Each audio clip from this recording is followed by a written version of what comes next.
Bonjour à tous et bienvenue dans notre nouvelle édition de Décrypte Hebdo. J'ai le plaisir d'avoir à mes côtés le responsable de la gestion multi-asset chez Natixis IM Solutions, Pierre Barral. Pierre, bonjour. Bonjour Caroline. L'événement majeur cette semaine, ce sont la remontée des taux de la Banque centrale américaine, la Fed. Nous avons aussi un contexte géopolitique de plus en plus dégradé et enfin la Chine qui n'en finit pas d'être confinée. C'est ce que nous allons voir tout de suite dans cette première partie.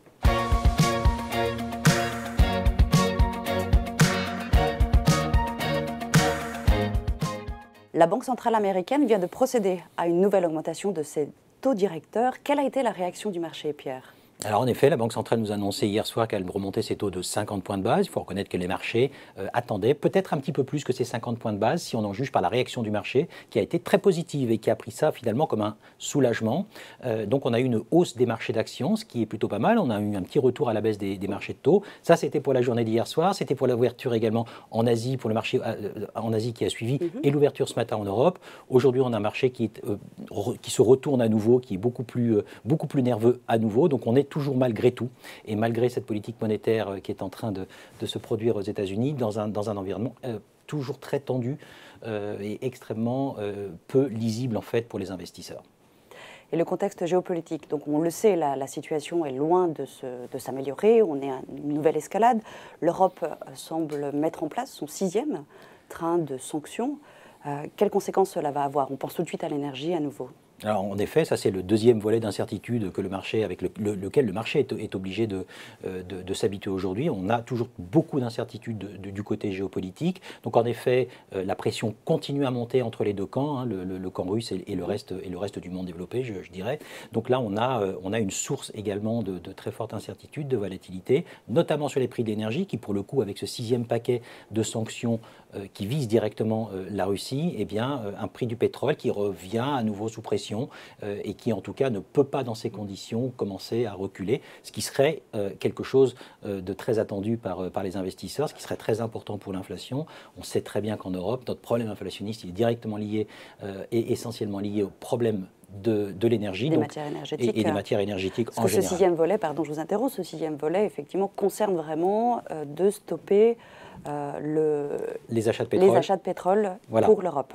On avait déjà décidé d'arrêter les achats de charbon russe. On va bientôt, probablement, hein, il y a encore des discussions qui sont en cours, tout n'est pas décidé, mais probablement arrêter d'acheter à terme hein, du pétrole russe. On n'a pas encore acté pour le gaz parce que c'est beaucoup plus complexe, et notamment vis-à-vis de l'Allemagne et de l'Italie, ça poserait beaucoup trop de problèmes pour le moment. Mais on voit bien hein, que les sanctions continuent. Donc en face de cela, on a un camp russe qui, évidemment, ne peut que durcir sa position, et donc on est dans une sorte d'escalade pour le moment qui ne montre aucun signe de désescalade justement, et c'est ce qu'auraient attendu les marchés pour pouvoir réellement reprendre plus de confiance dans l'avenir proche. Je reviens sur le pétrole parce que j'ai parlé également de la Chine. Le fait que la croissance en Chine est moindre, enfin est en baisse, avec toujours ce pays qui est extrêmement confiné, ça avait un petit peu détendu les prix sur le pétrole. Donc c'est difficile pour vous de trouver quel est le juste équilibre de détermination des prix en fonction des décisions en Europe et les conséquences du ralentissement économique en Chine. Ouais, exactement. La Chine, c'est le 3e volet d'incertitude et d'inquiétude des marchés. On sait que la Chine est très loin encore d'avoir réglé son problème de pandémie. Donc la Chine reste fermée, voire se ferme de plus en plus. Donc ça, c'est un réel problème pour anticiper hein, la croissance à venir des mois qui viennent, voire des trimestres qui viennent. Donc on a un ralentissement très clair qui est en train de se produire en Chine, un ralentissement qui est en train de se produire un petit peu partout d'ailleurs dans le monde. Donc c'est une force. En fait, on a deux forces qui se confrontent en ce moment sur ces trois sujets. Parce que si je reviens au marché des actions, on a également un marché des actions qui vit avec ces trois risques depuis maintenant plusieurs mois, je dirais. Le problème géopolitique a démarré le 24 février réellement. Le problème inflationniste était déjà dans l'esprit des investisseurs depuis plusieurs mois. Donc, et la Chine, ça fait déjà quelque temps quand même qu'elle a commencé à fermer son économie. Donc on a un marché qui s'est protégé déjà sur les marchés d'actions. On a un marché qui a des investisseurs en tout cas qui ont déjà vendu leurs expositions actions pour beaucoup d'entre eux. Donc on a un marché qui est assez peu exposé finalement au risque action aujourd'hui. Et c'est ce que nous allons voir de suite dans cette deuxième partie. Voilà. Quelles allocations et surtout quelles décisions pouvoir prendre dans ce contexte très tendu?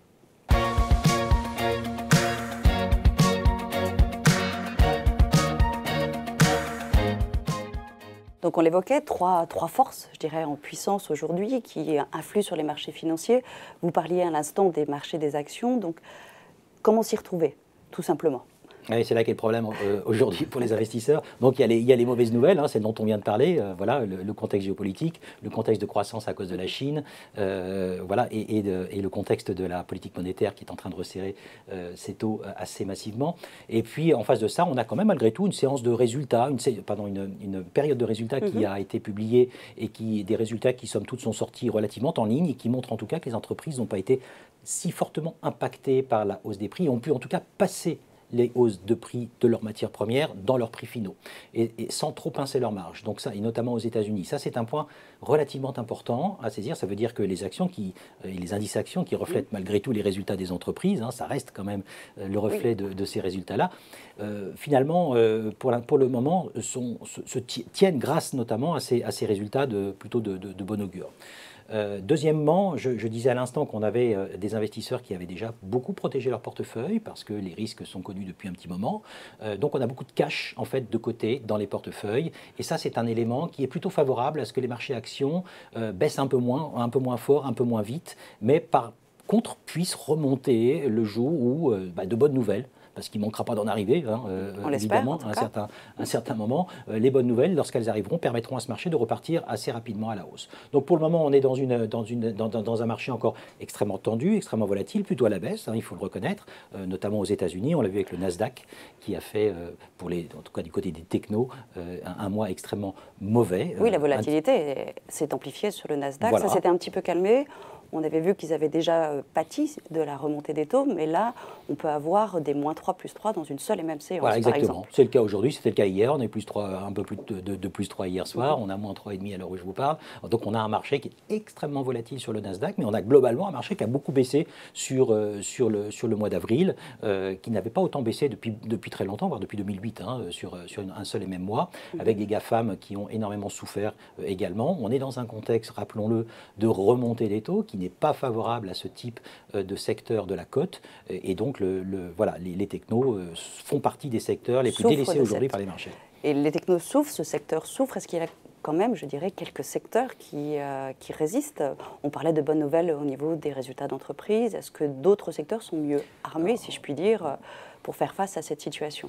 Alors, les choses sont assez volatiles aussi de ce point de vue-là. C'est-à-dire quand on rentre dans le détail des indices actions et dans le détail des secteurs, on a aussi des rotations sectorielles qui se font toujours très rapidement. Et il y a peu de visibilité de ce point de vue-là. Mais globalement, ce qu'on remarque aujourd'hui, c'est que le marché recherche plutôt des valeurs défensives parce que on sait très bien qu'on est dans une phase de ralentissement de croissance. On n'est plus aujourd'hui à la recherche de valeurs cycliques. Et puis toujours ces valeurs plutôt value face à des valeurs de croissance qui, elles, sont confrontées à une remontée des taux longs, moyen et long terme, et court terme. D'ailleurs, l'ensemble de la courbe des taux est en train de remonter, et ça, c'est plutôt toujours assez défavorable pour le secteur, pour les secteurs en tout cas de la croissance. Et donc, voilà, on le voit aujourd'hui dans le marché, on est toujours dans ces deux recherches par les investisseurs sur nos marchés. C'est un juste équilibre à trouver. Et concernant donc les allocations de portefeuille, où en êtes-vous aujourd'hui ?